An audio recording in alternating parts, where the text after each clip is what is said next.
All right, y'all, here we go. Episode 248 of the Late Night Vision Show. Thank you for joining us. We've got a good show for you today. I think it's a good show. We've got a couple topics we want to talk about, a new scope that just came out, and kind of talk about something that is near and dear to our heart that kind of got us started into this. But before we do that, introduce Jason Robertson, the owner of Outdoor Legacy. What's going on, man? Man, not much. Hans is switching up everything on me over I here. am. I don't know if we're up or down right now, so I don't know what's coming with this show.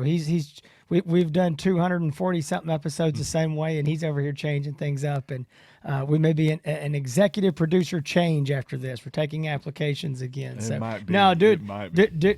we're doing good. Glad to be here. And we got a lot to talk about on this show. Couple interesting things. So I think it's going to be a good show. That is right. Yeah, after a while, just kind of hearing the same music because I'm the one that edits the videos, so I have to hear it for an hour or a week after we record, and it's like the same song for probably 150 weeks. So I'm like, let's change it up.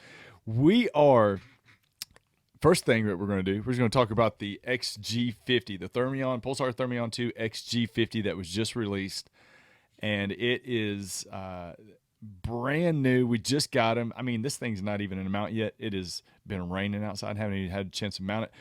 Taking it out and got a chance to look at a little bit of video through it. We're going to be showing some video, but just wanted to introduce this because it was announced at SHOT Show. And even before that, it's been announced a long time ago overseas. But we just got them in our hands, Jason. We've been having a chance to take it out and look at it, and can't wait for some of this rain to pass so we can actually start hunting with it. But liking what we see so far, for sure. Yeah, so I've been using my unit since we got them last week, and really, really nice. I know Hans is probably going to show some of the hog footage and stuff that I've gotten with it. Was able, actually, the first night I got to go home with it, and had some hogs out there in my pasture, so I was able to go get on them and get some videos. And I tell you, I am liking it. We've gotten to use it in some decent weather, which when we first got it was pretty good conditions.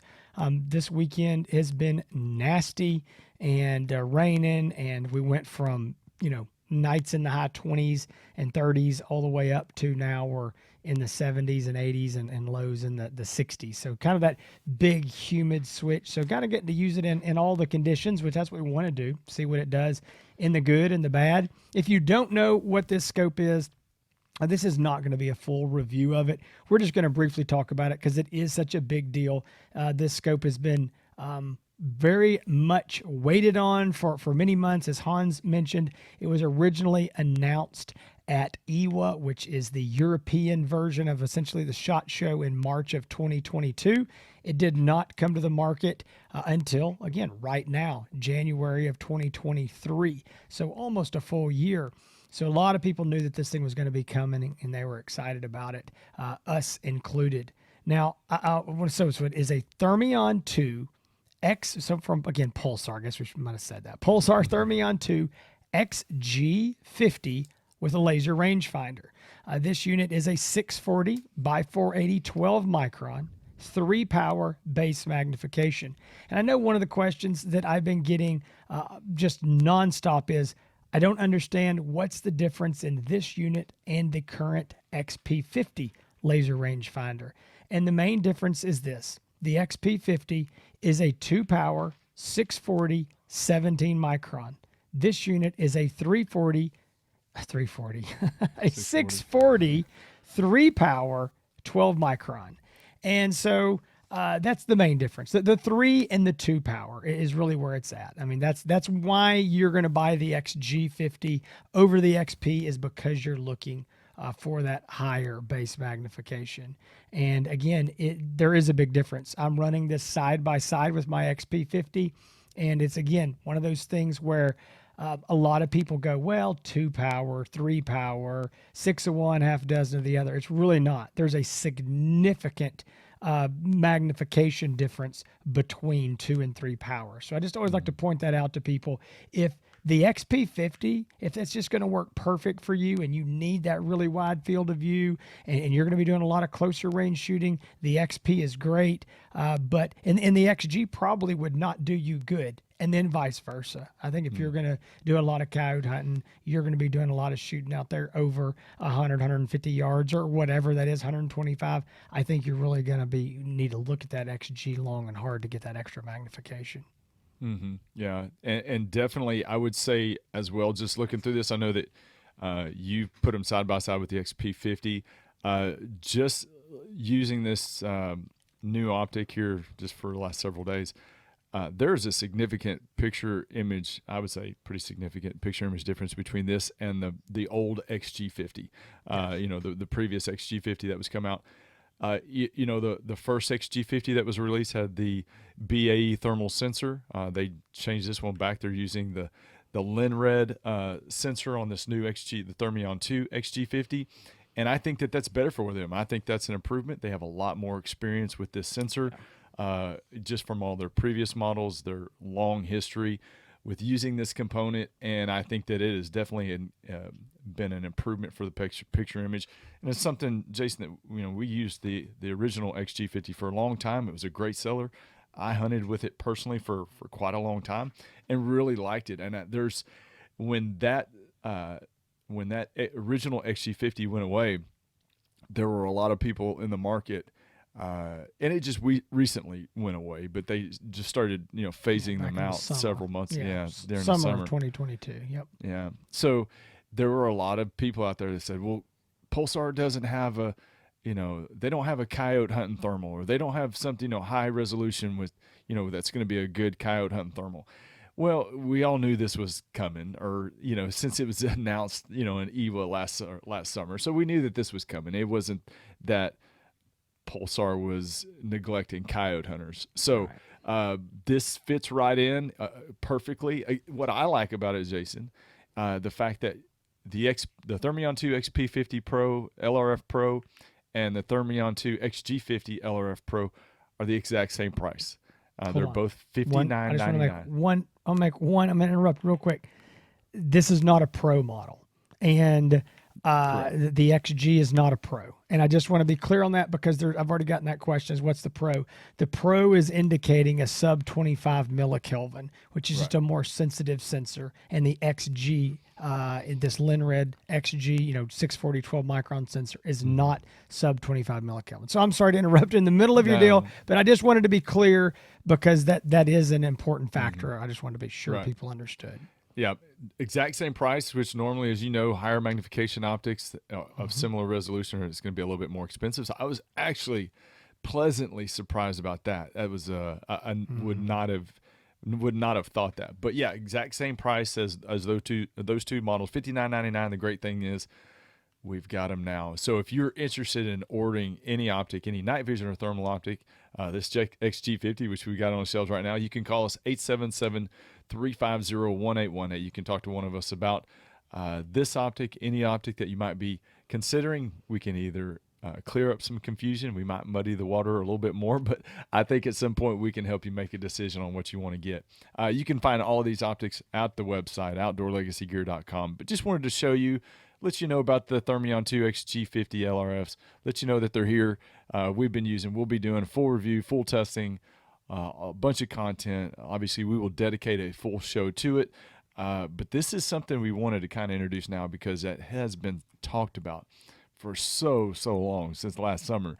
And we do finally have them in our hand, and excited. Yeah, and I think that one of the weird things is about this unit. I say weird. It's not normal for Pulsar. Once a unit, actually goes into production and starts shipping, normally what happens is we get very, very small quantities. It can be anywhere from 4, 5, 6, 7, maybe 10 units, depending on what it is. Maybe more, but generally it's a small quantity, and you get a few.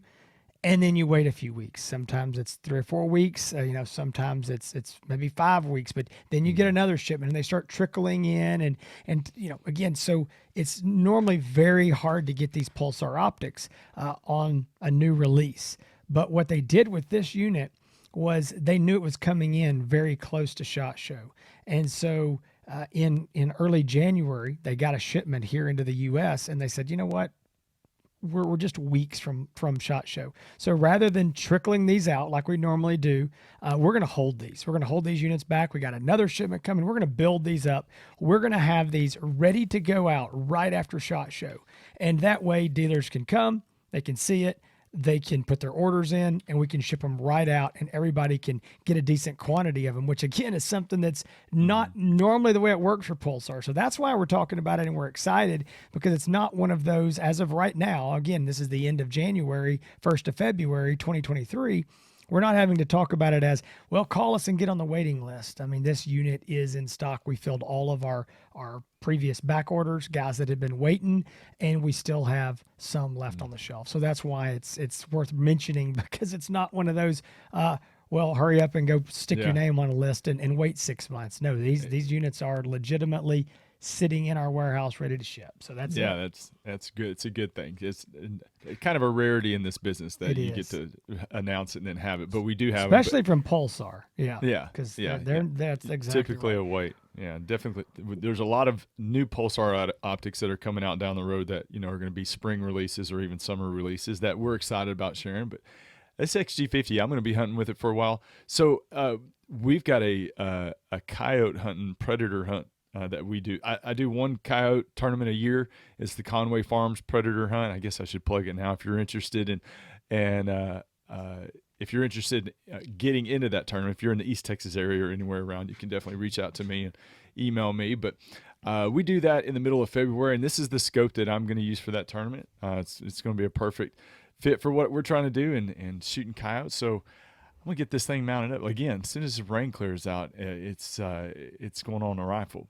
Hey, I want to say one quick thing here on that hunt. So I want to go on and plug this. So this is the one big predator hunt that Hans does every year, and he always comes and tells us all about it and tells us how he stayed up 24 hours, and I think he's crazy and all that. But every year, Outdoor Legacy in some way sponsors the hunt. We do something. It's one of the only hunts that we actually sponsor, just because it is local hunt.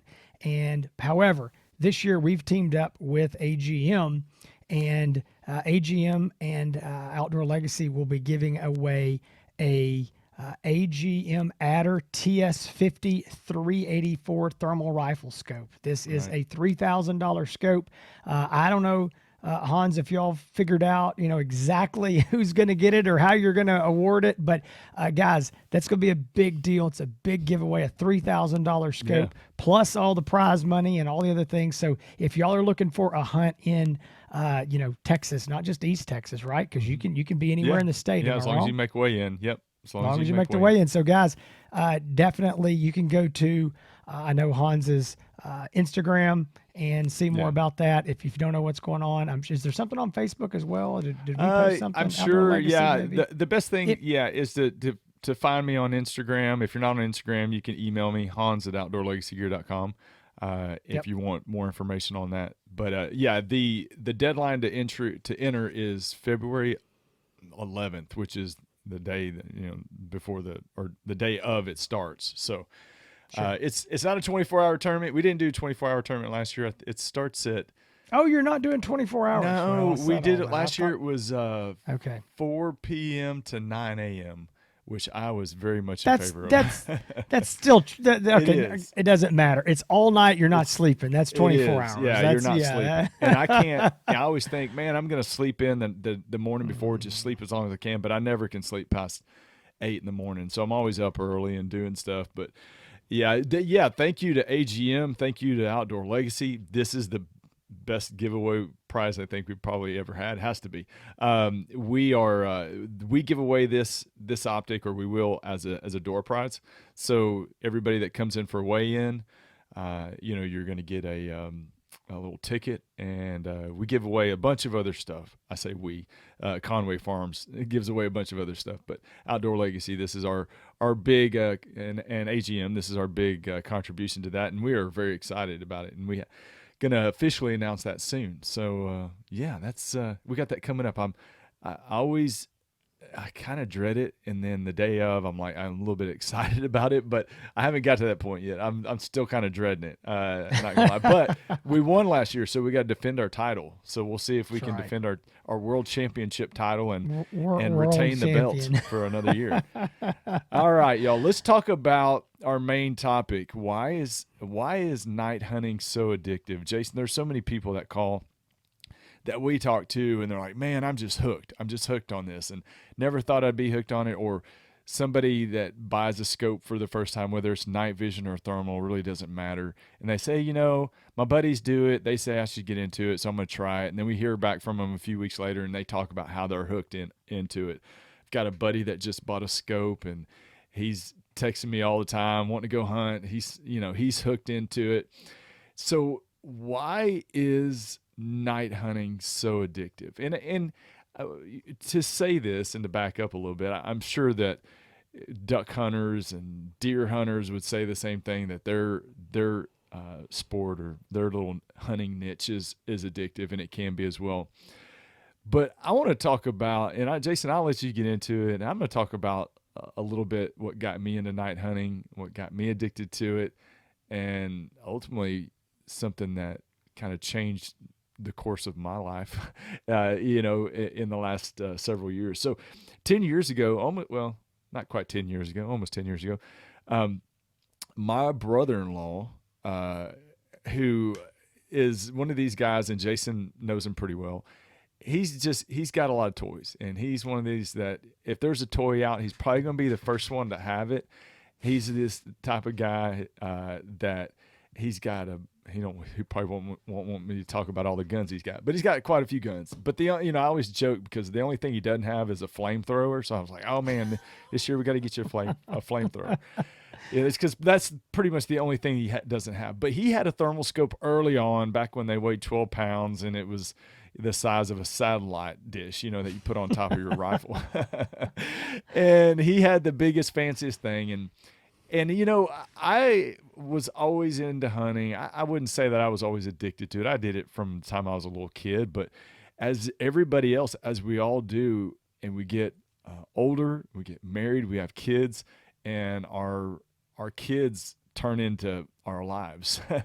So it's your job.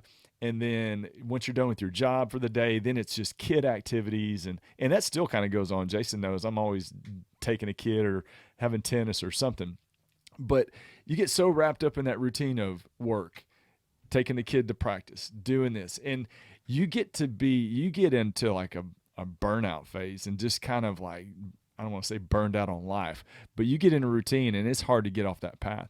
My wife, who is not easily influenced by her older brother, I guess had a moment of weakness because my brother-in-law went to her and said, hey, you need to get Hans a thermal scope. And when she asked, well, how much does one cost? I think she probably fell out and probably had a conniption when she found out how much some of these things cost. But, she was like, you know what? He needs something to do. And she came to me a long time ago, and I know this is being long-winded, but she came to me several years ago about this time of, just so much going on, and said, you need a hobby. And when your wife tells you need a hobby, that means she's tired of you being in the house so much, I guess. I don't know what that means, but not too many guys are in that position where the wives are telling them you need a hobby or another hobby. But my wife said, you need a hobby. And it was true. I think my father-in-law had said, hey, we've got all these hogs that need to be taken care of on our properties. You need to go out and shoot them. And I was like, yeah, maybe someday. I'm just too busy right now. And my wife bought me a thermal scope, and it got, not too many people can say that, but we got a lot of wives that call and order scopes from us. And I loved either they're buying it for their spouse, or they're buying it for themselves, and getting into it. But my wife bought my first thermal scope on the advice of my brother-in-law. I started shooting, going out and doing hunts and all this stuff. My father-in-law, that was the one that encouraged me to start a YouTube channel, which is kind of funny, looking back how everything just kind of culminated. But what made it addictive for me, I worked, I guess, a normal job. I was been at a company for a long time. I was pretty high up in the company. I had, like I said, I had my routine. I worked, I came home, did stuff with the kids, but I needed something to get away at night and decompress. And whenever I got the scope and had a chance to fit it into my routine, and my routine was go to work, do stuff with the kids, and then as soon as I put the kids to bed, I'd go out basically in my front yard. Now, not everybody can do that. Not everybody can hunt every night like some of us can. But I'd go out, had a bunch of hogs on my property, and just started going out and hunting at night. What it did for me and why it made it so addictive for me, it calmed me down. I don't know. It was like a stress reliever, and not the act of actually going out and shooting a hog or a coyote, but just being out there at night by yourself. Looking at through the thermal scope. Learning something new, whether it's calling hogs or calling coyotes. It to me relieved a lot of stress from the day, because just being in a high stress job, a high stress industry, like a lot of you probably are, that you just get home and you just feel just so much burden from the day and from your position and what you're doing, or it's stuff with the kids or the family. It gives you a chance to just get away from it a little bit, and it's an hour or two at night where you're just by yourself, away from electronics, away from your phone, and you're just out in nature. And to me, that's what was the most addictive. It wasn't shooting something. It wasn't killing a hog or killing a cow, which that's always great to do. It was being out by myself and just being able to decompress from the day and get all of that stress away. Now, I would also say that this night hunting changed the course of my life.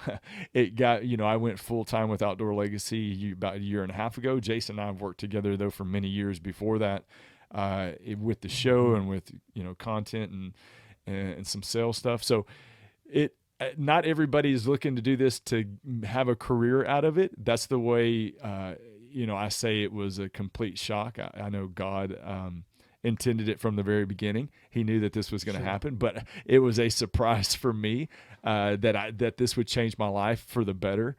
But it did. But what I would say is, even when I had my old job, which was something that I was decently good at, I would think, it helped me mentally with my old job of not just being burned out too much and not being burned out all the time. It really, it just was something that I needed, and God was pushing me in that direction. And it goes back to my wife buying a thermal scope. So again, to wrap up my addiction to it, the stress relief, you're getting out alone, the fun, obviously it is a lot of fun, but it's something that mentally a lot of people need. And I'm going to say something, and I don't think this is misogynistic, and I'm just going to say it. Jason's like, oh gosh, what's he about to say? Word. But if anybody's like read books on brain chemistry and stuff like that, or like, what's that book, The Men Are From Jupiter and Women from Mars, something like that. Anyway, yeah, something right. Venus and I Mars, learned a long time ago men need to keep their hands busy, and women need to keep their minds busy. And that's just just something that told me. It was a good run, folks. The Late Night Vision show got shut down by the YouTube censors. I know, right? That's what somebody told me a long time. It was actually from it was actually a female that was told me that a long time ago. It's actually probably very, stereotypical is probably actually very true. Stereotypical, maybe a little misogynist. I don't know. It's probably worse of the guys, because it means the guys are dumb. But anyway, I would say for people to stay out of trouble, guys got to keep their hands busy, and women keep their minds busy. My wife would probably agree with that as well. But that's, this was a way for me to keep my hands busy and just not stress out about all this other stuff that I couldn't control. But anyway, I'll let you go into yours, Jason. Well, no, I think that's all very good, and I think it's true. I think I'm going to speak more generally. I think that I know this is all things that are true for me, but I think it's true for a lot of the people that I talk to all these years, guys that have decided to get into it, and maybe they've gone out with a buddy, or maybe they just, we have a lot of guys that have never looked through a night vision or a thermal scope, but I think I want to go do it. I want to go try this. And then they're calling me back in 3 months, like, okay, now I need a handheld. And, in 2 years, I got to get another scope. And so we do see that addiction of guys coming back. And, I think you're right. You could, anybody could make the point, whether it's deer hunting or duck hunting or turkey hunting or, whatever, that niche of hunting is. I think it can be addicting.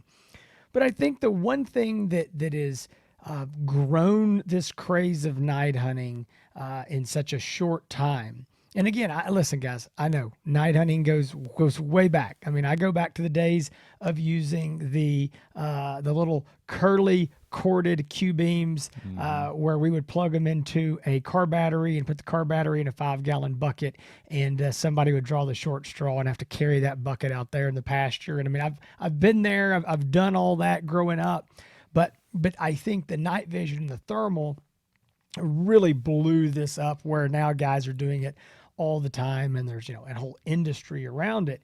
And I think there's a lot of reasons for it. Hans mentioned some of those, and I agree with all those, but I think the very first one for me is, I know the feeling that I got the first time I looked through a digital night vision. I looked through some old Gen 1, Gen 2 stuff, original tube-based night vision, and it was just never good. And again, the stuff I was using way back then, it was probably junk anyway. Somebody was letting me look through it. I was never impressed. I was like, yeah, give me my spotlight. But when I got the chance to look through digital night vision, a quality optic where I could look out there and see 150, 200 yards right out of the box, and put a better IR illuminator, look out there and see, 300 or 400 yards. I remember going, wow, this is really cool. Then I put my eye up to a thermal optic, and I went, oh my goodness, you cannot hide from this. It is impossible. And guys, and I tell this to customers on the phone, and I mean this with all sincerity.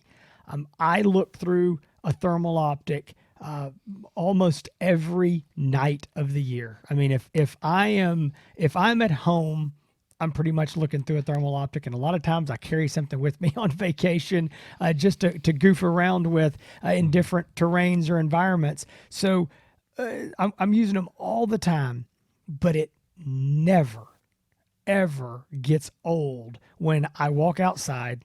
It's a black dark. I can't see my hand in front of my face, and I pick up that thermal scope, and I can scan around, and I can tell you for 1,000% sure whether there is an animal larger than a coon or not anywhere within 500 or 600 yards of me.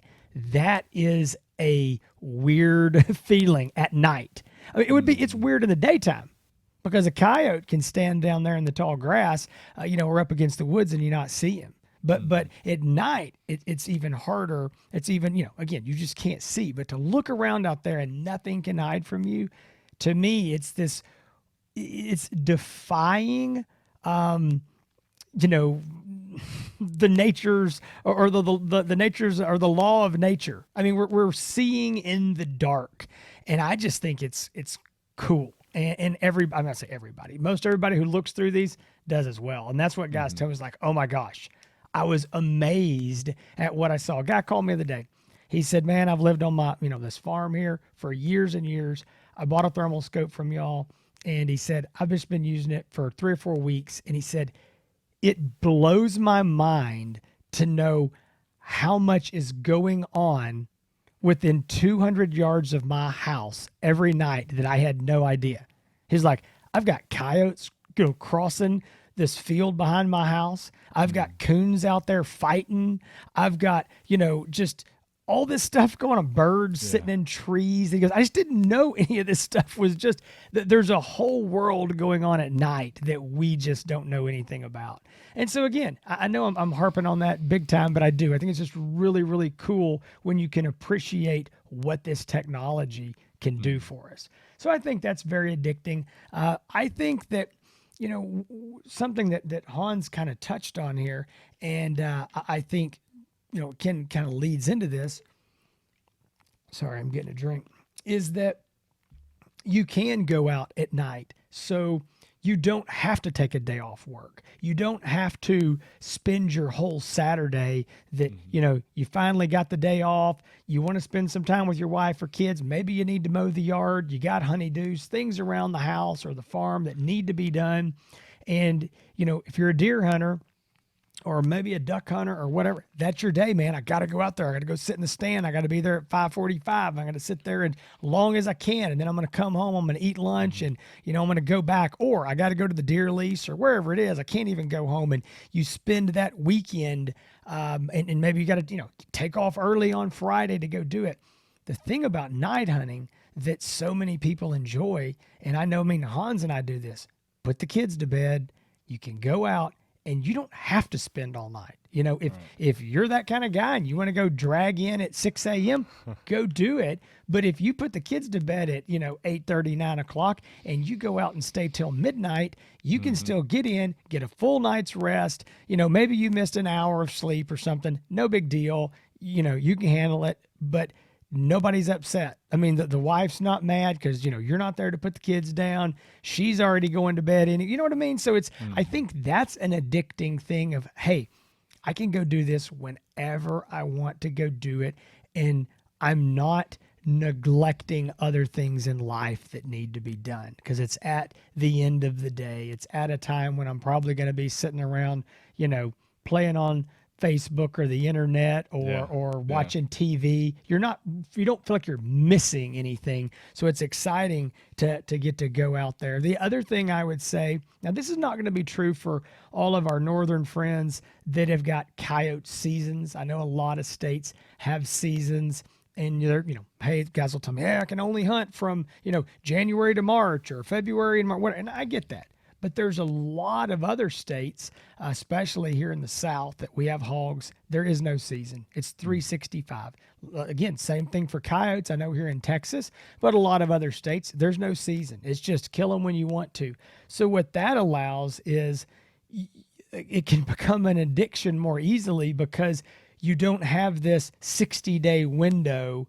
Not everybody does. This 60-day window of, okay, I got to go. I got to do it right now. I'm going to go every weekend. I'm going to go.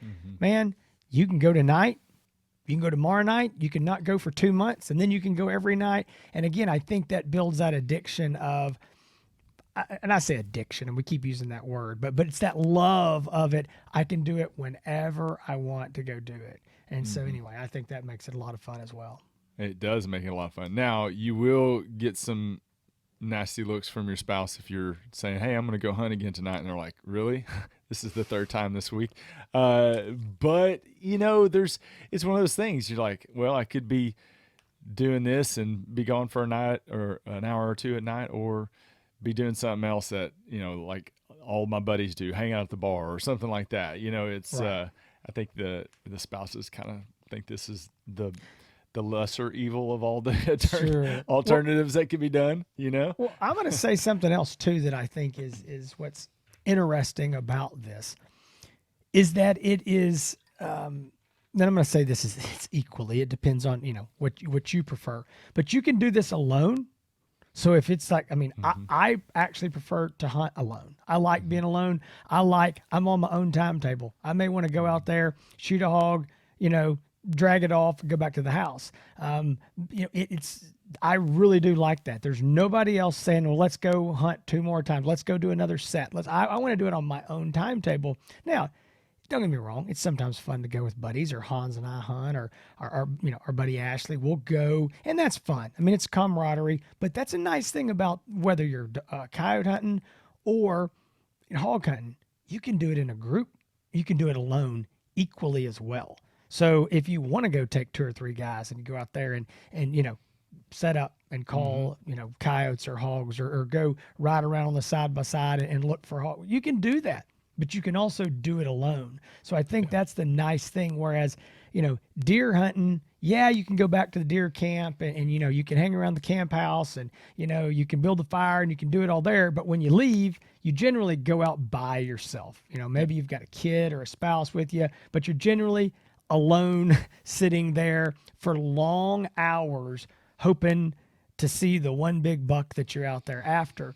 And I think that's what's nice about night hunting is If you want to be alone, if you want to decompress, you don't want to talk to anybody, you want to clear your mind, you can do it. But if you want to go hang out with the boys, you can do that as well. And I think, again, I'm going to say this kind of made me think of it. That's the other thing about, say deer hunting is I'm looking for this one animal and I'm going to sit here for days or weeks. I may not even see him this year. I may not pull the trigger for 2 or 3 years if I'm really, looking for this big mature buck. But night hunting, it's not really like that. I mean, the first coyote you see, you're probably going to shoot him. The first hog you see, you're probably going to shoot it. I mean, Absolutely. maybe you get to the point of, okay, that's a little bitty coyote. I'm going to let it go and I'm going to wait till, but you're not sitting there passing up 100 before you shoot one. I would say you're exactly right. And I think that there is a like you said, a camaraderie factor. When we have get-togethers with all of our friends, if we got friends coming in town, it's always, hey, bring your rifles and your scopes. We're going to hunt it every night, So it is definitely something that can be social. But to, I guess, wrap this up, and one of the reasons why that this is something that you can get hooked on very quickly and very easily, I think, it is. I think you're going to be a lot more successful hunting at night during the day. I mean, you're going to be able for hog hunting, having the advantage of them not being able to see you. If you play your wind right, if you're not making a bunch of noise, you can get up on hogs really quick. Like you mentioned before, Jason, being able to get up really quick. You're going to be more successful. You're going to be able to get closer. It's a lot more fun when you're right there in the mix with them. Coyote hunting, I definitely think you're going to, I talk to guys all the time, coyote hunters, and I'm just noticing myself. Coyotes at night, you can a lot of times get them to come in closer. Again, with the wind being, their advantage, being able to smell you a long way away and hear you. But if you're playing your wind right, you can get them to come in really close. I call in coyotes all the time under 20 yards. Well, I don't say 20 yards, maybe 40 yards. 20 yards is pretty close. But yeah, all the time under 40 yards. And during the day, it doesn't seem like you get as much success doing that. So being successful more often is also a big hook into this sport for sure. So go out there, try it. It may be something that you love. It may be something that you're like, you may just say, Hans, and I get what you're saying. Being able to decompress and the stress reliever, I just don't have time for it. My business takes my time or my family, and that's great. It's exactly what you need to do. But if you find yourself burned out, if you find yourself just needing something extra to do, I would say this, Jason, if they're watching this show, they're probably already hooked into this sport. So we're probably just saying amen to the preacher at this point. Yeah, that's right. But, that's kind of a little my story, a little Jason's story. Jason's been doing this quite a bit longer. And mine was just a fluke. But, I think it was all planned out before I was even born. But, it's just kind of funny how we find our things and our things that kind of motivate us. And for a lot of people, it's golf. For a lot of people, it's fishing. And for a growing number of people in the United States, night hunting is their thing, and it's something that's growing exponentially every year. It's crazy. It is. And I think you're right that, there's some guys that are listening to this, or maybe they're not listening to this, but you're right, because they're probably already listening. It's probably too late for them. But there's some guys that might hear this go, yeah, that doesn't interest me. And it might not. I mean, hey, it's not for everybody. I mean, that's totally understandable. And, everybody has got something they like, some hobby with some sport, some whatever, if it involves the outdoors and hunting and fishing or not. But I do think that there's a lot of pros to this. And I'll tell you something else, and I'm going to say this and we can kind of put a wrap on it, but I know that there's a lot of guys, and we talk about this from time to time, but about, what this sport or this hobby cost compared to others. But truthfully, I know there's a lot of guys that go, I could never spend $3,000, $4,000, $5,000, $6,000, $7,000 on a scope. That's ridiculous. Mm-hmm. And I get that. Everybody's in different places and different budgets, and I totally understand that. But again, as hobbies go, yeah, you need a scope, and maybe that's a $500, digital night vision scope. Okay. And that'll get you out there and get you to having some fun. Maybe that is much more expensive thermal optic, but you don't have to have a super high end, expensive rifle, Mm-hmm. and you don't have to have much else. You get a rifle of any sort. You get your scope. There's your real money. You get you a tripod, maybe a collar. It's not much. I mean, I don't even buy camo. I mean, I'm walking Yeah. out there in blue jeans and a shirt. I mean, Right. you don't need a lot of other stuff. I mean, yeah, I know it sounds expensive. Well, I need a thermal scope, and then I'm going to want a thermal handheld. Well, okay, but once you've bought those things, that's kind of it. It's not like, every time I go deer hunting, I got to go down the aisle in the sporting goods store, and I'm like, well, I need one of these, and I need some dopey, and I need some new camo, and I need a face mask. I don't need all that stuff to deer hunt. I don't need stands. I don't need nothing. So anyway, I think that's one of those things that makes this, relatively speaking, pretty affordable at the Definitely. end of the day. Yeah, Yeah. Yeah. I know we're selling expensive thermal optics and you're Right. saying affordable, but I think you know what I'm getting at. Yeah. So Yep. again, if you are looking to get hooked into the sport and you need some advice, you need some guidance, call us 877-350-1818. You can talk to me. You can talk to Jason. You can talk to our new sales guy, Ashley, at some point. We're getting him Yeah. all trained up and learned up at this point. His first week was really good. So I think we haven't run him off yet. So I think I Yeah. think he might stick. Yeah. But you again, 877-350-1818, outdoorlegacygear.com. You can find all of our optics there. We are, I guess, to tease, at some point, Jason, I think we're going to be talking about the new ATF ruling on pistols and braces and short barrel rifle, the Yes. ruling. We'll be talking about that soon, I think. I don't Actually, know. better than that. Better than Okay. that. It's not going to be us talking about it, because you can hear us ramble every week, 52 weeks of the Right. year, about crazy things. We're going to have Mr. James Willie, a expert, and I Mm-hmm. do literally mean an expert attorney on all things NFA, Mm-hmm. ATF, gun trust, SBRs, pistols, braces. This is the man. Jim has been on our show before, back many years ago, maybe the first year or something we did the show. Many Yeah, it's years a ago, he long was on time the ago. show. Yeah. Jim is a great guy. He has a wealth of knowledge, and I've been talking to him. He is ready to come back on. Or actually, he wants to wait until after this ruling or something is final on January 31st. He wants to come on after that. Mm. So we're going to do a show here in the next couple weeks with him. Mm-hmm. Guys, if you're still listening to this show and you're still here, I think this is going to be a show that you don't want to Yes. miss. Yes. Jim is going to give solid, advice from an attorney that is an expert in this area on what we need to do about these pistol braces, the SBR. He's going to tell us, explain all this in layman's terms, because that's what he's really good at. So, guys, this is going to be a big show. Stay tuned to the Late Night Vision show. And again, that show should be here in the next couple weeks. That's good, because it's all so confusing. I mean, I was just trying to do a little research, and you got to have somebody that knows what they're doing. Jim did both of our NFA trust. I mean, right when the first time we had him come on, and man, He's the man. He is the man. Y'all, that's a show. Millions of y'all out there have what's now, I guess, considered a pistol by the ATF. You need to check out the show. Do not miss it. There are a lot of things. The system was designed to be confusing, and That's Jim right. is going to clear it up for you. I promise.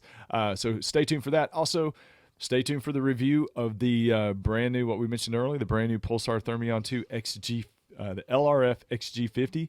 Stay tuned for that. We're definitely going to be doing a full review and lots of videos to come.